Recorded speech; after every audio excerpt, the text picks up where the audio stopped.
It's been a while, but I'm here to share a dream. And it's okay. I know that there's people out there.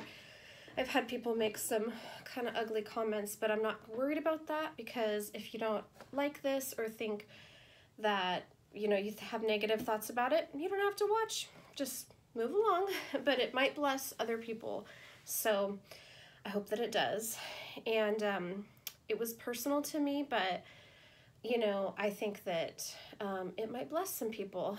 So I had a dream the other night that, well, first of all, let me give you just a little bit of a background. So prior to this dream, in fact, the last couple of months, I have just really been struggling with something that's hard to give up. And I've been a believer in Yeshua my whole life, since I was a little girl, and raised in the Word, and really believe that I love Him. But we struggle with our flesh, and so I have been struggling with something.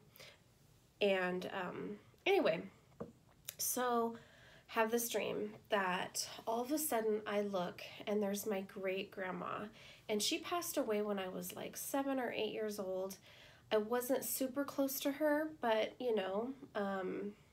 but loved her, and she was my great grandma.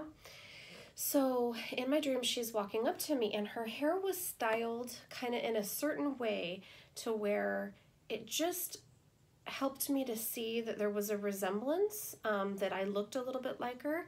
And I remember for seeing her walk up to me, I was so excited, and I just said, "Oh, Grandma, like, it's you, and I look like you."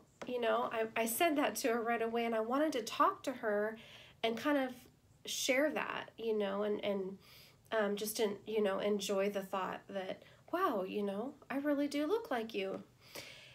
And I remember she looked at me and she smiled and she gave me a hug, but then she looked at me kindly, but also like, okay, now, like, I'm here for a reason. We got to get down to business. And so I stopped and looked at her because, I could just tell she was like almost saying it to me without verbally saying it. Her eyes were kind of saying that. And in this dream, I could really feel what she was saying to me and what she was trying to get over to me, even though she wasn't really saying it all verbally. So anyways, she turns me and walks me over to a table where there's a piece of paper and a pen, and it's like it's a petition there on the table.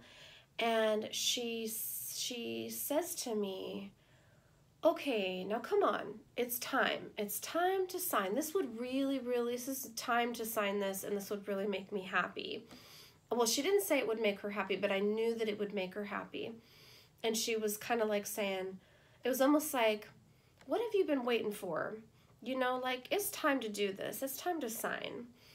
And she chuckled. She kind of laughed a little bit. And I was like, "Yeah, of course, Grandma. Of course I'll sign this."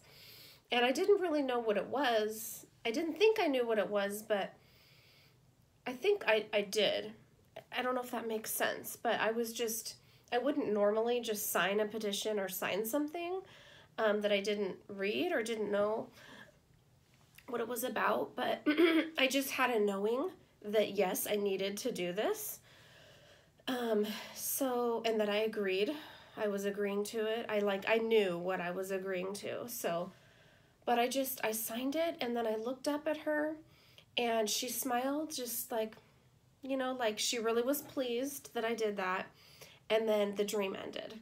So it was really short. But one of the things I've noticed is that when the Holy Spirit gives me a dream, they are usually pretty short.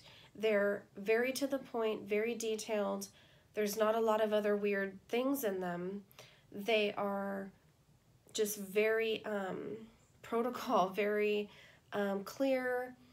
They're not confusing. They're just detailed and to the point and specific, and they're usually fairly short.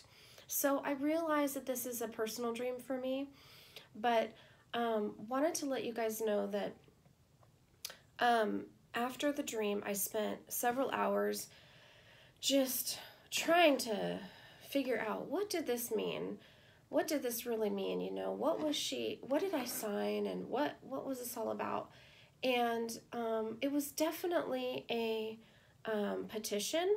So I finally looked up what it means in a dream to sign a petition. And I learned that when you sign a petition willingly, without any hesitation, that indicates committing to a deeply held belief.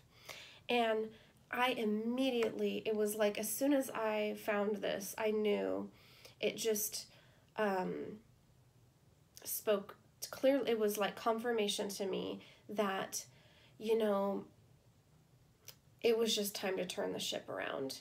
Like, you know, the ship of my heart, my soul, my being, and not mess around anymore. And come on, give up that thing.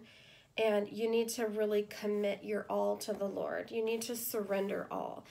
And, you know, it just goes along with like what I know the Lord's been speaking to me, which is that there's a difference between just believing that God is real or believing in Him versus giving Him your all and surrendering your all to Him.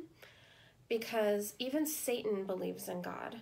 The demons know that God is real. They believe in Jesus. Many, you know, people believe in God. They believe that God is real, but they're not submitted to Him. They're not willing to live for Him. And I love the Lord I do love Him to the best of my ability, but there are, you know, as we are on this planet living our lives, we do have struggles. We struggle with the flesh. And so when I had this dream, I just knew this was the Lord. He used my grandma, and He's saying to me, give me your all. Sign it on the line. And when we sign a contract, a document, when we're buying a home, buying a car, it's our word. It means something. And also God says in His word that He writes our name in His book of life. And when He does that, He's committing. It's like He's saying, yeah, He's committed us. You know, He's committed to us. And so I just hope that blesses you. Maybe you can relate to that situation. I think we all can, because we all struggle with the flesh. And so that's why I wanted to share it, is that I felt like it was pretty relevant to everyone. And just in case you're wondering about the room I'm in, this is my sewing room and for my business. So it's the quietest room, but it is a little bit messy. Sorry about that. Anyways, I love you guys, and I hope that you have a happy day. All right, take care. Until next time. Bye-bye.